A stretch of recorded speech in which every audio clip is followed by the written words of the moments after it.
She just lost her husband, and she asked the single dad, "Can you stay tonight?" The rain had started before sunset, thin and quiet, the kind that felt less like weather and more like grief falling from the sky. Daniel tightened his jacket as he guided his 7-year-old daughter, Lily, through the cemetery gates. He hated bringing her here, but she had insisted. "Daddy, I want to say goodbye properly," she'd said, holding her little bouquet of daisies with both hands like something fragile might break inside her. They walked past rows of gray stones until they reached a small gathering beneath a white tent. Daniel recognized only one face among them, Maya. She stood alone at the front, dressed in black, her eyes hollow, her hands folded together as if she was holding herself in one piece. The wind lifted a strand of her hair, and she didn't bother fixing it. She looked like someone who had run out of strength for small things. Maya had been Daniel's neighbor for 3 years. Friendly smiles, polite hellos, nothing more. Her husband, Arjun, had been warm and talkative, always offering help with groceries or fixing broken steps. Last week, he had died suddenly from a heart attack. No warning, no goodbye. Daniel felt a knot in his chest. After the short service ended, people offered their condolences and slowly drifted away.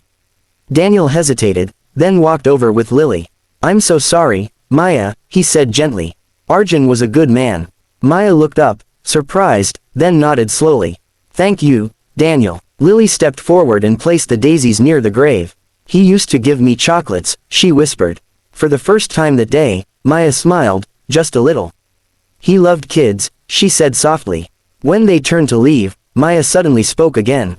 "Daniel, wait." He stopped. I don't want to be alone tonight," she said, her voice barely steady. "Can you stay, just tonight?" The words hung between them. Daniel didn't misunderstand her tone. There was no romance in it. No hidden intention, only fear, only loneliness. He looked at Lily, who squeezed his hand. "It's okay, Daddy," she said quietly. "We can help her." Daniel nodded. "Of course, Maya, we'll stay." Maya's house felt different without Arjun.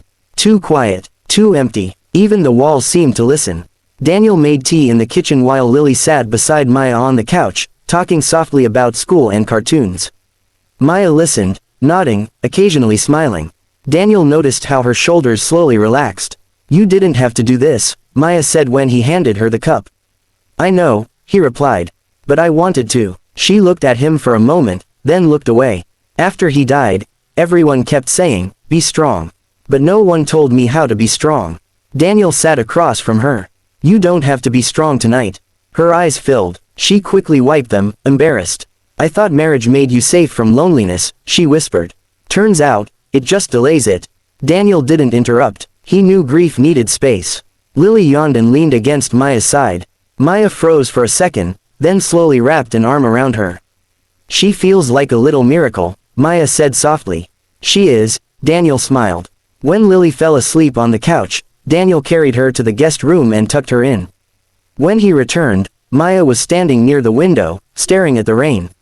"Daniel," she said without turning, "do you ever stop missing your wife?" He paused. "No," he answered honestly. "But you learn how to breathe with the pain." Maya turned to him. "I don't know how to breathe yet." He stepped closer, not too close. "Then let tonight just be a pause.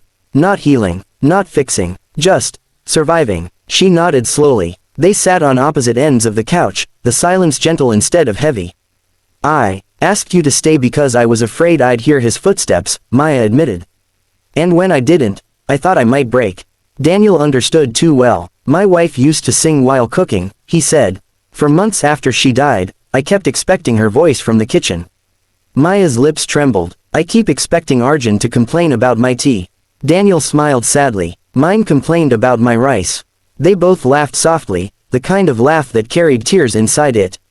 Maya suddenly covered her face. "I loved him so much." Daniel moved closer and gently placed a hand on her shoulder. She didn't pull away. "I know," he said. She leaned forward, resting her forehead against her hands. "I don't want to forget him. But I don't want to be trapped in this pain forever either." "You won't be," Daniel said. "Love doesn't disappear. It just changes shape." She looked at him, eyes wet. "You speak like someone who's learned to live again." He shook his head. "I speak like someone who's still learning." A long pause passed. Then Maya whispered, "Thank you for staying." He replied, "Thank you for trusting me." Later that night, Daniel lay awake on the guest bed while Lily slept beside him. He could hear Maya moving quietly in the other room. He wasn't sure what tomorrow would look like. But he knew one thing. Two broken people had just helped each other survive one night. And sometimes, that was the beginning of everything.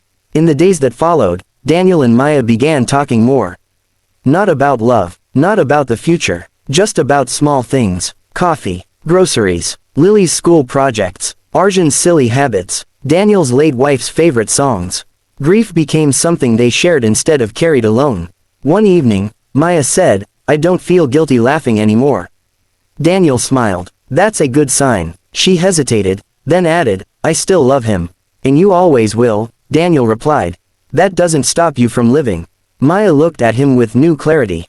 "You don't try to replace your wife either, do you?" "No," he said softly. "I honor her by living." Their eyes met. Something gentle passed between them. Not passion, not promise, understanding. Months later, on a quiet afternoon, Maya stood at Arjun's grave with Daniel and Lily beside her. "I'm okay now," she whispered to the stone. "I still miss you, but I'm okay." She turned to Daniel. "Thank you for staying that night." He smiled. "Thank you for asking." Lily grabbed both their hands. "You're my two favorite grown-ups." They laughed, and in that moment, two widowed hearts realized something beautiful. Love doesn't always arrive loudly. Sometimes, it arrives as someone simply staying when you ask them to. Moral: healing doesn't begin with romance. It begins with kindness, with presence, with choosing not to leave someone alone in their darkest hour.